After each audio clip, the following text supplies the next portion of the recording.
5, oh, sorry, 10, 9, 8, 7, 6, 5, 4, 3, 2, 1.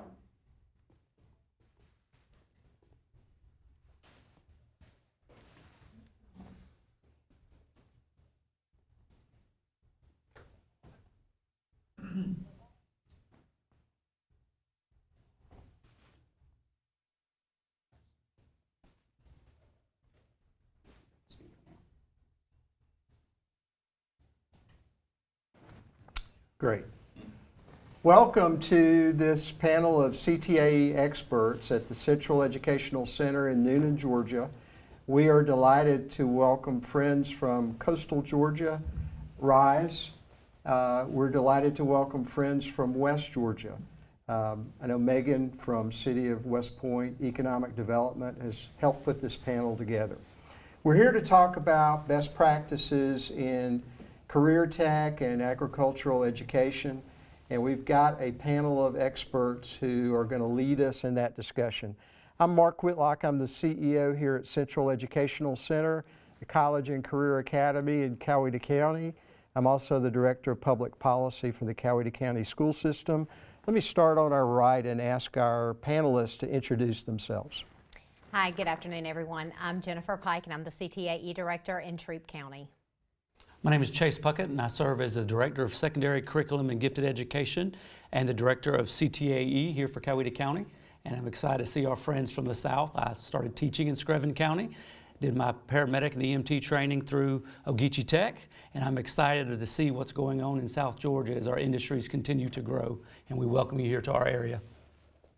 Good afternoon, everyone. I'm Cindy Clanton. I'm the Executive CTA Director for Carroll County Schools. I've been in this position, I think, for 23 years, but who's counting? I'm glad you're here today, and I look forward to hearing from you. Good afternoon. My name is Dr. Victoria Thomas, and I'm the Senior Director of CTAE STEAM and Robotics for the Muscogee County School District. So I bring you greetings from our Superintendent, Dr. David Lewis. I've been in this position for 11 years, and I'm excited to be a part of this panel. Thank you for having me. Good afternoon. I'm Tyler Dunn. I'm the CTA Director in Harris County Schools. I also work closely with the Chamber of Commerce and the CTA Resource Network, which is our professional learning organization for CTA. Great panel, great panel. I'm going to start with a series of questions for all panelists, and we'll start on my left for all panelists. What best practices have you found most effective in helping students explore career options and something they're interested in for a real opportunity in a career? So I think one of the most important things is to know what's available. Know your labor market in your regional area. I'm in a very rural community, very little industry in our community, so I look at a regional approach. Just south of me is Muscogee County, just north of me is Troup County, very close to that is Coweta. So I look at where my students may go when they leave my schools. I work with Georgia Power and other partners to hone those needs and anticipate what the demands will be 5 to 10 years out. I do that, and I try to facilitate our offerings that will meet some of those needs. I work with students, look at their interests, their aptitudes to determine, hey, here's some great options based on some strengths that you have and interests that you've expressed. We give students opportunities to finish multiple pathways like most of these guys do, where they can test the water, so to speak. I tell the kids all the time, you can try on a career while you're in high school. And you may find that you love it. You may find that, hey, this is not exactly what you signed up for, and they shift over to some other opportunities. So we expose them to as much as we can. They get a ankle deep measure to start with, and then they can jump in and get a mouthful then too.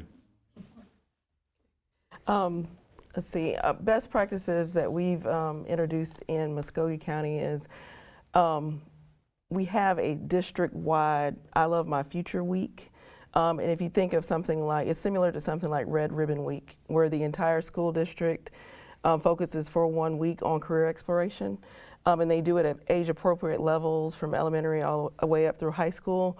And it's really a good it's been good for us. We're going into our 6th year of doing that because it's getting more of the teachers involved in career exploration than just the CTAE staff.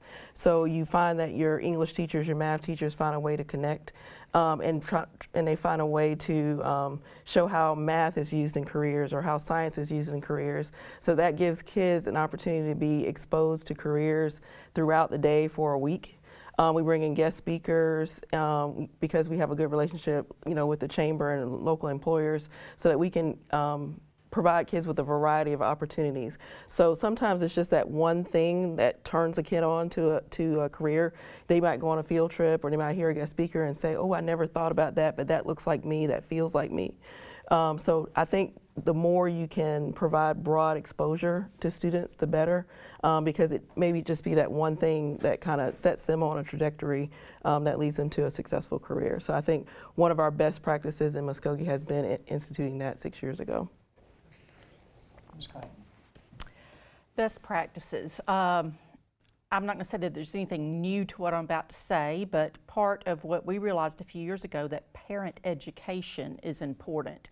We strategically started reaching out to parents. We developed checklists, career checklists for students in middle school, high school, sending out parent emails, newsletters attached to our career advisement program, which is middle and high school.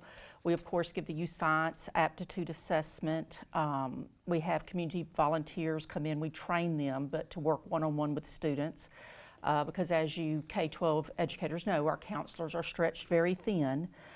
We tour all of our middle schoolers through our CTAE program. That's tough on our teachers, but the circus does come to town several times a year in our career academies and our CTAE programs at our base schools. We have summer camps where we offer them free of charge to our students in our community, anything from culinary arts to mechatronics to manufacturing to engineering. Automotive has actually been very popular. We have a future-focused framework initiative within our school system that's K-12, that's looking toward helping that student develop those careers, and it may be career days, student excursions that we have every, what we call grade band, K-5, middle grades, high school. Students set goals. We capture those goals. We enter it into Infinite Campus. When we're looking at advisement, we go our program placement. We use their goals and what they want to do. Sure, they may want to be a NBA ball player. Of course, you're going to get that type of thing. But we see as it narrows down or gets toward the end of their 12th year, they're becoming a little bit more in reality. And you couple that with youth science, you can steer the students maybe to the correct program and placement. And that with just good old-fashioned career advisement. We revamped our program 2 years ago. Took us a while, was not easy. That's been a heavy lift. We had to train our teachers to become career advisors. Teachers are good at advising kids toward graduation, but they're not necessarily very adept at advising students to a career. So we started a back to industry, our experience in industry on our 2 professional learning days for our educators, and that's been very helpful. Because I wear 2 hats, both as instructional curriculum and school improvement, also with CTAE, one of our challenges has been making sure we get the word out on all the opportunities for students. So very similar to my colleagues, we do some of these activities to educate students, but one of the biggest strategies we had to put into place that was very powerful is, if you've been at the high school level, high school counselors control scheduling. And high school counselors are often educated in preparing kids to be ready to go on to the university setting. And many of our teachers who are coming in over the past 10 years or so come from the framework of assuming that all students who go to high school are going to go into the college or university setting.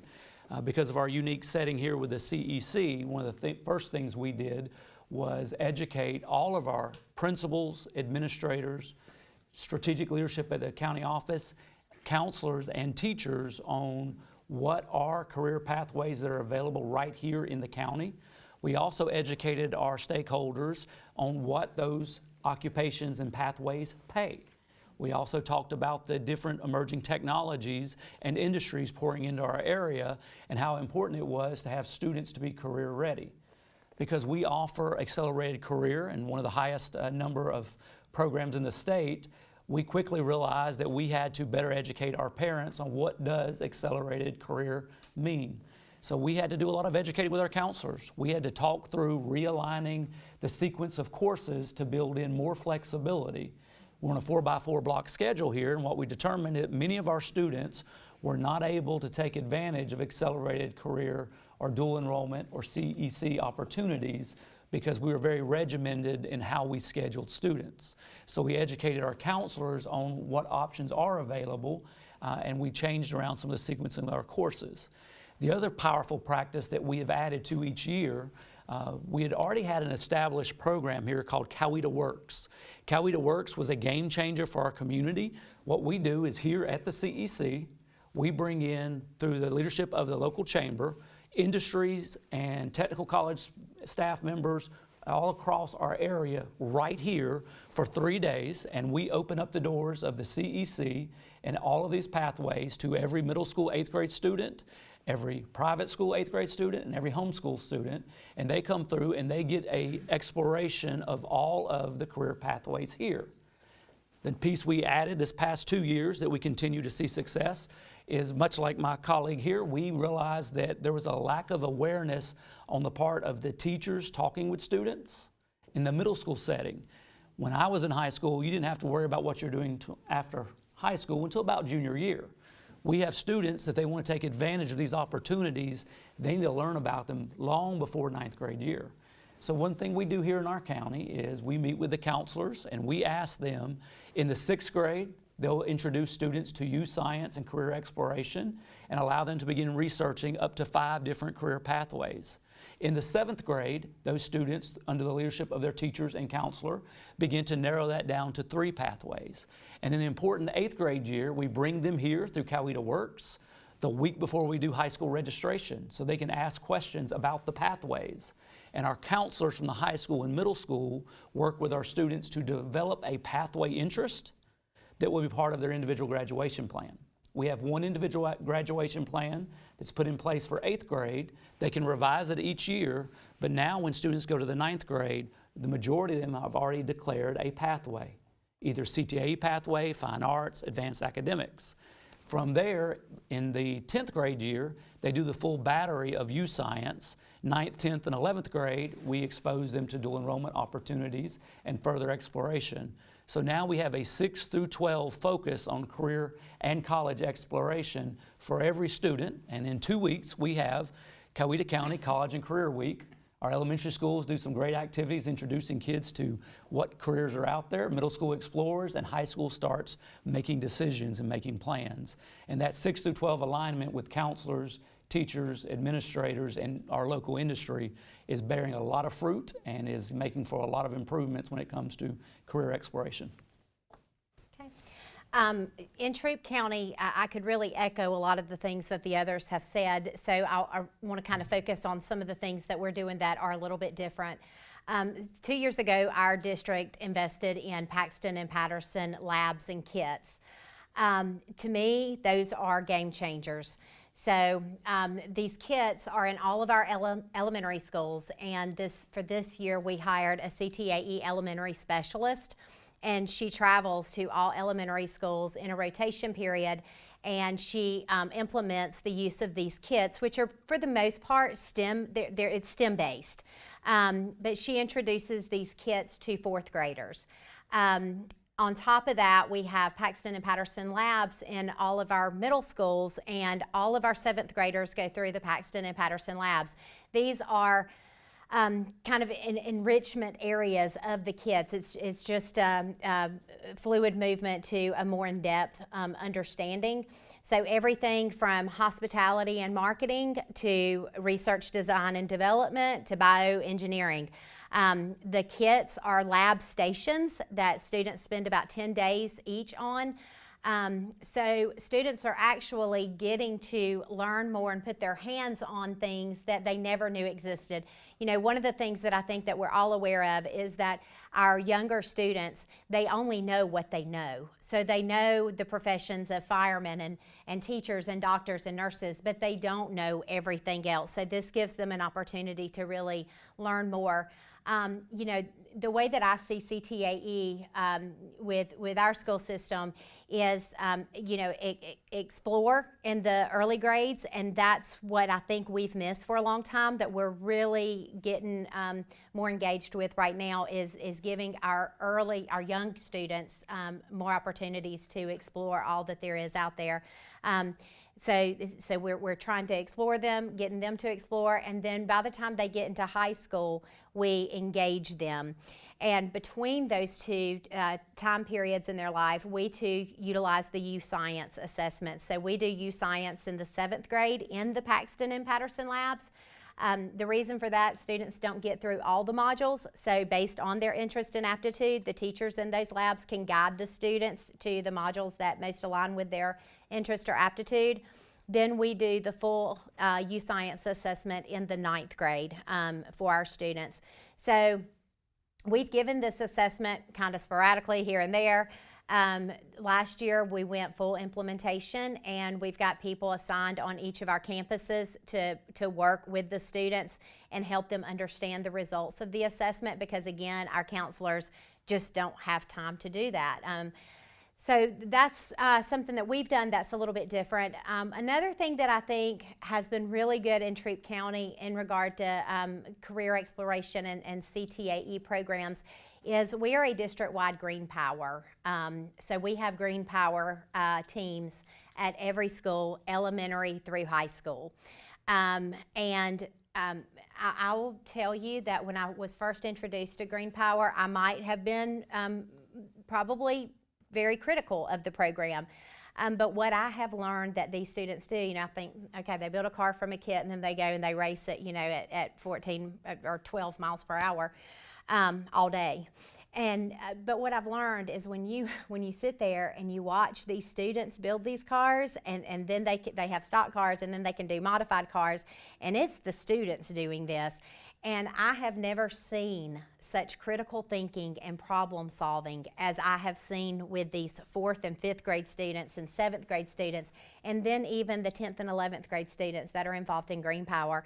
And through Green Power and some of the things that they have to do for those competitions, because the winners are not just who wins the race, there's 3 different things they get judged on, but they have to learn so much more about what's out there and the skills it takes to be successful.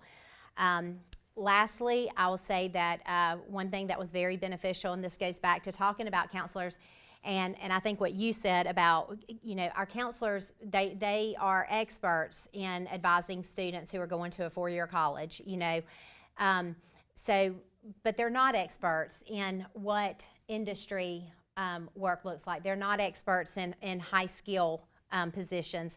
So last year, me along with 2 of my colleagues, we designed a year-long PLC for our middle and high school counselors, and we took them to our industries. And we had the manufacturing HR people come in and talk to our counselors about what jobs in their facility looked like, what the pay was, what credentials were needed, and the feedback we received from the counselors at the end of last year was very positive. I don't know that they were excited going into it, but they learned a lot that they didn't know, and we depend on them to, you know, answer questions for our students, but they had no knowledge of all these different pathways. So those are some of the things that we're doing in Troup County.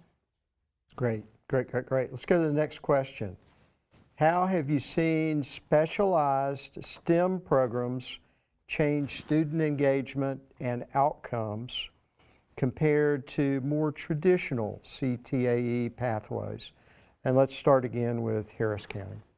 Sure. I think one of the greatest takeaways from a STEAM-based, or in Harris County, our objective is to be STEAM certified. All of our elementary schools are STEAM certified, which is just STEM, but we add an art element to it as well. But the key thing that comes down to it, my wife's an elementary teacher, so I get all facets of it from her, is the problem-based learning. You know, you determine here's a problem, and you present it to the students. And then there's brainstorming for solutions, and there's trial and error, and students fail, and they make adjustments to individual variables. And when they get to our construction program and they recognize, okay, we've got to frame up a house, but it's not going to have 90-degree angles. You know, we've got to change some things up, different pitches on roofs. You know, our teachers are able to pitch it to them to say, hey, you know, how are you going to ensure that this is going to be stable? You know, or do we have blueprints to go with? Has anybody ever tried anything like that? What's our load bearing? You know, how much weight can we carry? So the ability to unpack all the problems and not just give up and throw up our hands in frustration with, it didn't work out like I thought it would. Our students are accustomed to running into those barriers and recognizing, hey, I can change a few variables here and get the results that I'm looking for. So that's the biggest thing that I have seen, again, linear coming from elementary all the way through our district to help those students on that end. In Muskogee, one of our specialized STEM programs, kind of like what Jennifer is talking about, is we are a first-class school district, which actually which is tied to First Lego League robotics. So we became a first-class school district in 2017, I believe. And basically what that means is it was a 5-year agreement between us and First organization to set up more and more robotics teams. So we have robotics elementary through high school. So we have all 4 levels of First Lego League Explore, First Lego League Challenge, First Tech Challenge, and then FRC, First Robotics Competition. And that has been really great for us. We went from about 6 teams 2 or 3 years ago to now 76 teams. Yes, so I mean, the kids have really gotten excited about it, and we fund it, which is the critical part. So we pay for the registration fees, and we buy the robots through CTAE and federal funds. So if you're thinking about how do we fund this, some of it's local through our CTAE local budget, but some of it is also through Title IV funding for those schools. And so we've seen basically underrepresented groups, which minorities and females get way, a lot more involved in robotics, and then of course in STEM and science, and being more interested in those fields. So that's one of the things that we've done. And it's kind of like what Jennifer said, they're problem solving, working together. The teachers kind of get hands off after a while, and the kids just kind of work and solve all those problems. So it's been really great for us, and it's a good, even though that sounds impressive, 76 teams, there's a way to get into it, I think in any district in a small way, and you can just build up over time. When I think of specialized STEM programs, the first thing that comes to our mind, we have a very unique program in Carroll County, and that's 12 for Life program, which is a partnership with Southwire Company. We actually operate over a 90 square foot, 1,000 square foot facility with high school students, age 16 to 18. We do tasks that formerly had been done, and Southwire is their base home office is in Carrollton, Georgia. We're one of the largest wire and cable manufacturers in the world, if you're not familiar with them. But the privately owned company wanted to do something to help us address our dropout rate in Carroll County. So in 2005, we started having conversations about this, and I'm a second generation Southwire employee. I'd previously worked for the company prior to becoming an educator, which I wrote a proposal called Southwire Manufacturing Academy. From there, we had many different conversations. Never dreamed that the company would end up buying a multi-million-dollar facility, remodeling it, and in 2005, we opened up with 70 high school students. At the time, our economically disadvantaged dropout rate was 69%. Within 3 years, we had a reverse graduation rate, with economically disadvantaged being one of our highest graduation rates in our county. We're graduating students with multiple certifications for business and industry. We're partnering with their apprenticeship program for industrial maintenance techs, because in Carroll County, we're very heavy manufacturing. And it's not just a feeder program for Southwire Company. They share the talent pool with local manufacturers. They do hire from within, but there's plenty of students to go around. Not every student wants to be in manufacturing. And again, I want to stress, this is not high-performing students. Our rubric is what I call a reverse rubric. At risk not to graduate, a little bit of behavior issue, attendance issue, teen parent, that's who we want. Come on in. We have a very specialized staff that works with them, that offers social emotional support. We run a school inside this manufacturing plant with core academics. And most recently, we've established our mechatronics manufacturing lab with a huge window overlooking the plant floor so the students can go, oh, PLC robot, this looks familiar. We designed it with Southwire engineers. So I invite you all to look at the website, 12 for Life. Come visit. We've had multiple people from all over the world, multiple organizations, been studied by Harvard School of Education and Harvard Business School, been highlighted in Wall Street Journal and NPR. So it's a unique animal though. We do have replication. Our passion is helping share this with communities. So I would give you all an open-ended invitation to reach out and come visit. That is a tremendous program. Thank you, Cindy, for your work to develop that. We're going to pause here for just a minute.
Ten, nine,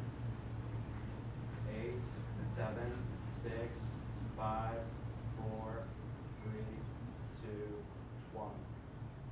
And we're back to the question, how have you seen specialized STEM programs change student engagement and outcomes compared to more traditional CTAE pathways? Dr. Puckett.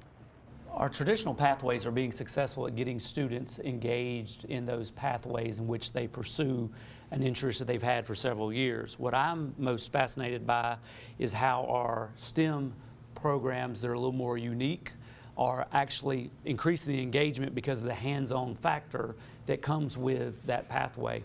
One of our great STEM programs you're experiencing today, our students are working in an audio-visual lab. They're actually working in the lab as students, learning how to work the lights, the camera, the sound. We also have interns who are working as interns here to support video production throughout our community. That's a STEM-related area that they incorporate science and technology, electronics, all the way through mathematics, but they do it in a live, real-world setting. You've seen the same research I've seen, that when students have real-world applications, their engagement increases, and when it's hands-on, their engagement increases. So what we're seeing are students who may be disconnecting from school are getting more connected once they find that pathway that they're passionate about.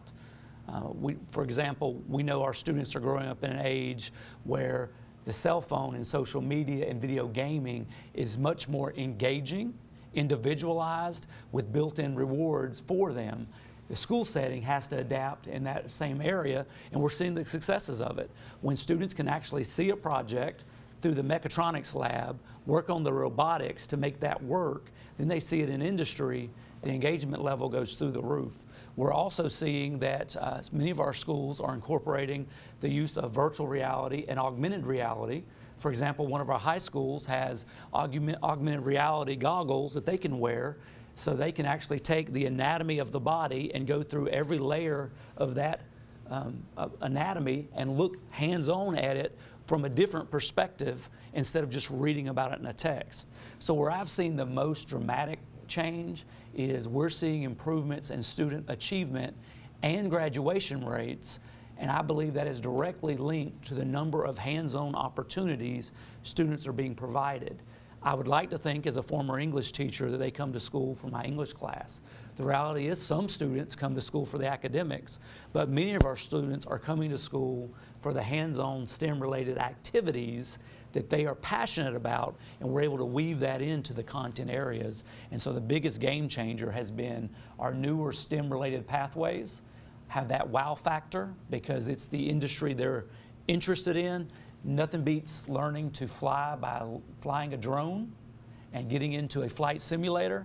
If you want to become a pilot, it's much easier when you get hands-on than it is to just read about it in a book, and that's what we're seeing for engagement of students and our increases in graduation rate.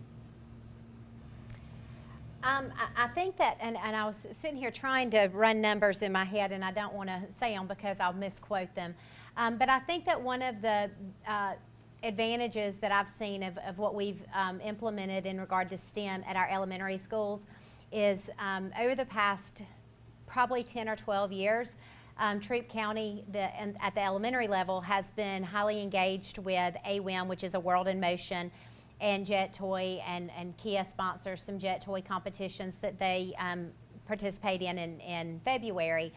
And over the years, I think that what I've seen as a result of that is we have an increased enrollment of our female students in STEM pathways at the high school.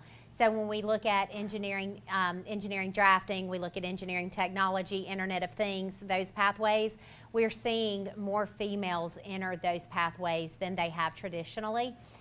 So I think that that's one of the greatest benefits. Again, I won't repeat it because I said it in my last response, but Green Power. Green Power is a STEM initiative, and what comes out of that, I've already spoken of, it is the immense ability of these students to creatively solve problems. All right. Our next question, we'll start again with Harris County. What are the elements of a strong partnership between employers and education? Can you cite a particular example of a company who exhibits those kind of elements? how do you collaborate with them? Sure. I think one of the most important things is relationships and being present. Our construction pathways, both vertical and horizontal, have great partnerships with industry people, with vendors who want to see us try new things and those sorts of things. So having an industry partner who's willing to literally partner side by side, shoulder to shoulder, to work with one of our young ladies who's laying bricks. I mean, I've got a girl who second place in the state as a brick mason, never picked up a trowel. One of our industry partners came in, gave a presentation, gave some demonstration, and gave that young lady an opportunity to throw some mud and lay some bricks, and now she's working for that company. So it's self-serving, in my opinion. If they want to build a strong workforce, they need to, industry partners need to come be a true partner. Of course, there's financial aspects that are helpful and beneficial there, but the wisdom that comes with somebody who's in the field, in the business, working with those students, mentoring those students, I mean, they're going to work for them. So their returns are certainly there. They may be a little bit delayed, but they're able to build that workforce. So having that partnership, that true, sincere relationship where they want to see our kids succeed has been crucial. Okay, I agree with Tyler. Relationships are critical, and to me, it boils down to two things. You have to be present, and you have to be pleasant. And I know it sounds simple, but you want to be present at these at your partners' activities. You want to be present in their thoughts about, you want to be present in knowing what they need, and the same goes for them. And then at the same time, you have to be pleasant, because a lot of times we can get very involved in school-based activities, all the work of schools. But you have to understand where they're coming from, and that, if sometimes when they call you, it's not convenient, or something, but the benefits, you'll reap the benefits later. So one of our best partnership examples I think I have right now is probably Piedmont Columbus Regional Hospital, and they have a program with us. It's in its third year, called Piedmont Futures, and they hire our students to be work-based learning students, but they're hired until they're not hired anymore. In other words, it doesn't end at the end of the semester or the end of the term unless they want it to.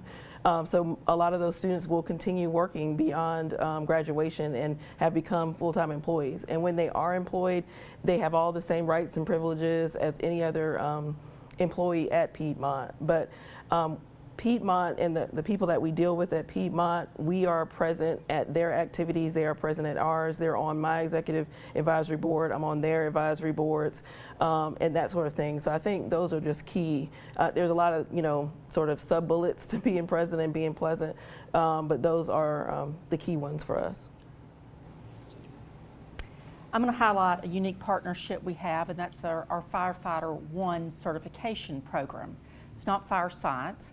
Read an article in our local paper a few years ago that we had 2 brand new fire stations that were not staffed due to the fact we did not have firefighters. So I called up Chief Barnwell, said, hey, you've got a problem. I want a firefighter program. So been wanting one for several years. So we met a few times, and we have a unique partnership where they teach our students. It's a 1-semester program. They're certified as Firefighter 1. Seniors, they take the state exam. I rent the equipment for the students to use. It's a hybrid. I offer a classroom for instruction, and then we go to the Carroll County Training Center, the firefighting center, for half-day instruction. It's a little scary. The first time we locked kids into a Connex box for a live burn, I was there just convinced once again I was going to be fired. But you can do a lot of things. Your school board insurance you have a lot of latitude. You'll be amazed what you can get liability insurance for as long as it's instructional. So happy to say both fire stations are now fully staffed, one of which I live within 5 miles of. And if you know, now I did not start it for that reason, that my ISO rating was high, but we do now, we're a direct pipeline. And that was kind of a unique way that we just saw an opportunity that said, hey, let's just get together and make it happen. And so far it's been, we run about 15 students a year through that program, but that meets our community need for Carrollton City and Carroll County Fire Rescue. I would say one of the best evidence of a strong partnership is that selfless partnership that almost appears seamless. I think of we have a CTAE Executive Advisory Board that also serves as the board for the CEC Charter. And I serve as an ex officio member of that board, and I'm at every meeting every month, and they will ask questions specifically about local industry, what's going on at the CEC, but I'm able to also talk about the local workforce development needs and how we're meeting those needs. But then those same industry experts who were there for the CEC Advisory Board are also the same industry leaders, educational leaders who show up for Coweta Works, and they actually engage with students with hands-on activities right there with our students. They are engaged in what we're doing here, and they're also engaged in what happens at our base high schools. We actually have a symbiotic relationship where we feed them because they need our students to go into their industry and workforce, and they feed us because we need more engaging opportunities, and they can often provide resources that we are unable to provide. Many of the resources you see here at the CEC and throughout our district, we pay for through federal funds, local funds, but also many are donated by our industry leaders who know we want to provide resources for our students to learn what we need them to learn, so when I hire them, they already know how to use our equipment. And one of the most powerful examples I've seen of a real impact for students and businesses, in Coweta County, we've had an influx of German advanced manufacturing industries right here in this area. And they're used to the German apprenticeship model, and they want that model. And you heard Mr. Whitlock earlier talk about how that model works. Well, because of our relationships with industry, we were approached by the Halle Foundation and the Goethe Institute and our friends from Germany, and we have had the first CTAE foreign exchange partnership that we can find in the country, and they approached us because they know we do apprenticeship and internships and work-based learning, and the German industry wants a better understanding of what we do. So we were able to send 30 students and 4 chaperones to Germany to explore Germany for 2 weeks and to partner with their students in STEM-based projects. Our students work with their German counterparts through the internet to work on a project. Then they met, and those students are also coming here for 2 weeks and will get to experience the CEC and base high schools. And those activities are because there's a partnership between our local industry, state industry needs, and international needs. And you want to see students get engaged who we didn't think would be as engaged in some of the pathways. We brought our sophomores and juniors in on it, knowing many of them haven't declared a pathway. Guarantee when they come back, guess what they're asking about? How do I get signed up for mechatronics? I want to go into robotics. I want to go into that area. And I think that's a powerful business partnership that we have.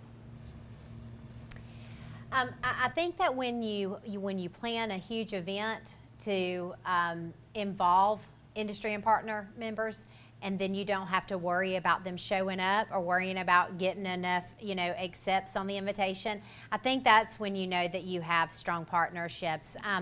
In Troup County, we have 2 events that started at Think Academy, and now they have gone out into the other buildings as well. But one is Think Like an Adult, and that's where there are simulations set up. Students draw a card aligned with the pathway they're in. It tells them how much money they make, what they're doing, and then they have to make those real life decisions in their stations.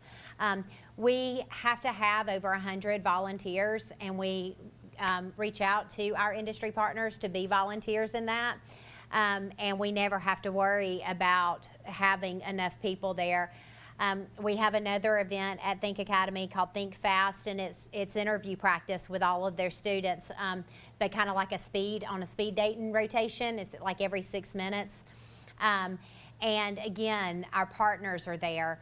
But furthermore, I think, going outside of that, I think that when you have partners who meet you at the table and who truly want to work collaboratively with you to solve problems that exist, I think that's where the win is. We're blessed in Troup County to have, just fabulous, very supportive partners. but one that comes to mind right now, his name is Jeff Matthews. He's the Vice President of Operations at Fokker, which is an airplane parts manufacturer. And you know, he wanted some students, but we had the whole 18 big thing, but you know, he really advocated for our students. And so after a few years, he was able to, within his facility, create a program that it benefits them, benefits us, and it's called Toddlers to Technicians, where they do the training. We only send them students who have an aptitude in that area, but they pretty much provide the training and a great mentorship so that students can start out there entry level. And he has a senior right now that's making very good money, who when he graduates, he's going to advance into their next level. That was not something that you know, it was something we wanted, it was something he wanted, but it wasn't something that could easily happen. It really took him coming to the table. And the last thing I'm going to say, when you walk into any of your high schools or your middle schools, and you know you suspect that you'll see a business partner there, that's a good indication that you have a good partnership. You know, one of the things that many of our partners, most involved partners, are seeing and realizing is that they get the biggest bang for their buck when they come into our buildings and they network with the students and they create those relationships with our students in those pathways that align with their industry. And we have several members who you are very likely to see in our schools at any given time. As a matter of fact, Mr. Matthews mentioned at a meeting not long ago that his boss told him he needed to start spending less time in schools and more time in the plant. And he told him that, you know, the plant was running so smoothly because of the time he spent in the schools. So I think all of those things are evidence of really strong partnerships. Great answers. I heard you all describe or actually use the terms mentor, mentorship, mentoring, something beyond supervising and managing. And I think we would all agree that's a critical element in those partnerships. We've left time for questions from the audience. We have microphones available. If you guys would bring microphones up so that we could let folks see that they can grab a microphone and ask a question. Questions from the audience? Comments from the audience? Could y'all elaborate for those in the room that aren't? Let's get you on the mic. Yeah. Okay, thank you. I know U-Science was mentioned a couple of times, but for those in the room that have no familiarity with that, could somebody maybe give a quick overview of what U-Science does? Yeah, let's ask one of our expert panelists to do that. Yeah. Well, we can all chime in, but Yeah. U-Science, basically, it starts where students get to go in and they just get to research different careers. And so in the 6th grade, it's just all exploration. But between 6th grade and 12th grade, it will actually hone in, let them select what things are they interested in, what are they drawn to, and show what skills they have. So it starts to pull out their aptitude and their interests. And what we've learned is the industries that rely on it say it's an excellent predictor of student success in the industry pathways. For example, when we first started using it in our district, I got an account to see what I was making my students do, and I went in there, and by the time I finished the assessment, it told me that I'd be good in the medical field or education. It told me I would not be good in the music field. All three of those were quite accurate. But it actually gives you the opportunity to look in those industries and find the industry skills that you have, and also find the programs, colleges, universities that can build on that. And I'm sure others can add to what they've seen with it. Also, your chamber, your business partners are tied into it as well. They get to see some of the results of that, and it may aid in their recruiting, and of course you can share that with them. Students can go see industries that align with their interests and aptitudes, and it directs a little more pipeline with where they might end up. There's a lot of, and we've referenced it, ignorance in terms of what's available. And when you go through and you take that inventory, you're able to see, hey, you know, I never really thought about you know, electrical engineering, but what I'm seeing here, it lines up. School's not that long, or it's what I'm looking forward to. I'd like to move to the Midwest and do wind turbines or something like that. So it enlightens students to things that they may not be familiar with prior to going through that assessment.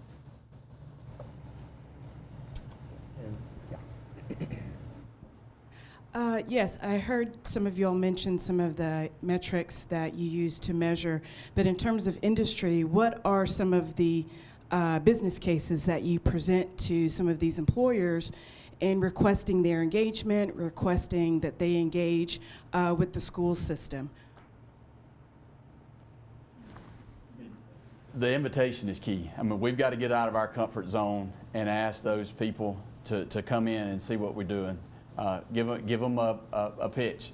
Social media is very helpful there. You know, if you're able to show, hey, here's what my students are doing in cybersecurity classes, and they've got these competitions that they're doing. They're working with post-secondary avenues to hone their skills. They see that, all right, this is a little more than I remember my high school experience being like. All right, I'm a little bit more interested. And they don't mind you being ever so slightly abrasive. I mean, again, presence is key. So the more that we're partnering with them, and Victoria said earlier, our positivity when we work with them, that, hey, we're not here asking for money, because while that's beneficial and helpful, we want help. We want, you know, you're experts in this field. We want you to come enlighten us, enlighten our students, show them the opportunities that we have, because, well, I might not know exactly what goes on at Pratt Whitney, but when they come in and make those presentations, talk about the growth that students have or employees have when they go to work there, you know, their eyes light up. And when they recognize, I can make that kind of money and I only have to spend this much of time in post-secondary education. We all agree that it's needed, but where do I need to invest my time and energy so that it's more fruitful? Because those kids care about the dollar bills at the end of the day. I just want to say too, when you approach someone, think about the tiers of engagement that you can have with them. Like, think about a continuum from like a low entry sort of offering, or ask, is something like, would you be interested in being a guest speaker at our career day, right? A step up from that is, would you be interested in hosting a tour for our students, our teachers, or counselors? A step up from that, hey, would you be willing to employ someone, you know, one student, you know, as work-based learning or something like that? And then from there, you can grow into, you know, would you like to be a member of our board or do something like that? So you find out where people are, because a lot of times, we've been lucky that sometimes the businesses have come to us because they experience a need, kind of like what Cindy said about the firefighting, and we had a similar situation, so they came to us, so we didn't actually have to make the case, we just had to make the program to fit their needs. But just think about some like low entry points and then try to work them through the continuum to being like a fully engaged, you know, board member or something like that. I'll also say one of the things that's a very powerful advertisement are other successful industries and businesses who've partnered with us. The apprenticeship model and internship model is such a foreign concept to high schools in general. One of the most powerful practices I observed my first year in this role was we actually had one of our German industries here host a night for prospective student interns and parents, and they invited other industries from both within our county and outside of our county to come see it. And they had my former student, who I was amazed he graduated, who makes more money than I do now, and he's 22, but he gave the tours throughout the factory with the parents and the other industries, so was able to show the other industries, hey, we're doing internships right here, and this is how we're building our pipeline, and this is where the money is. We will spend time engaging with you as a partner because I need that employee. So the others who are there see that, and they can ask those tough questions that maybe the educators in the room don't understand their holdout. And I think that's a powerful example we've seen. Got a question in the back there. I know a couple of you mentioned about your advisement programs, and in Carroll County specifically, you talked about entering a goal and into Infinite Campus and checklist. Could you explain a little bit more about that, and if you have any resources? I'm sure many of us would be very curious to see that. Well, it's fairly simple. We implement goal setting within elementary, and they're student-generated goals. And we just capture that. We've also started student-led advisement with parents coming in at the elementary level, so that the student, the parent comes in, meets with the teacher, the student presents their work, their progress, and they also discuss their goals for academics and goals for career choices. At the middle school level, advisement becomes a little bit more structured. We do offer the U Science aptitude test within middle school, and then again, we revisit that in high school. I'll be glad to email you direct links to our current advisement system. We'd love to share, and you know, connect with me afterwards, and we'll exchange information. Other questions? Other comments? Anna, we're at a good break point just before we want to start taking a tour. Could I thank our interns, our team members from AVTF, our instructors from ATVF for putting together this production. Thanks to you, Rise. Megan, thanks to City of West Point Development Authority, and thanks to all our guests. Thanks to these panelists. Anna. Well, let's give them a round of applause.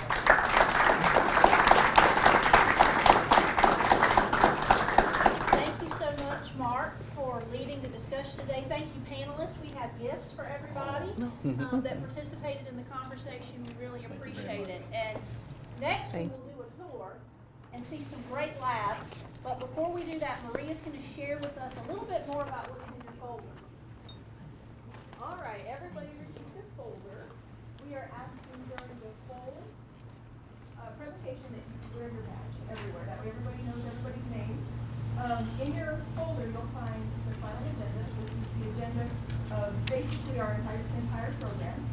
You'll find the guest list. It changed 13 times. But we have the final guest list in here. The most important part was that dining schedule, right? You guys know about that. That is actually attached. Sorry. And then lastly, you'll find the manufacturing map for tomorrow. We're going to actually go to observe the manufacturing day tomorrow at one of the high schools, or the technical college, and there's a map there that you can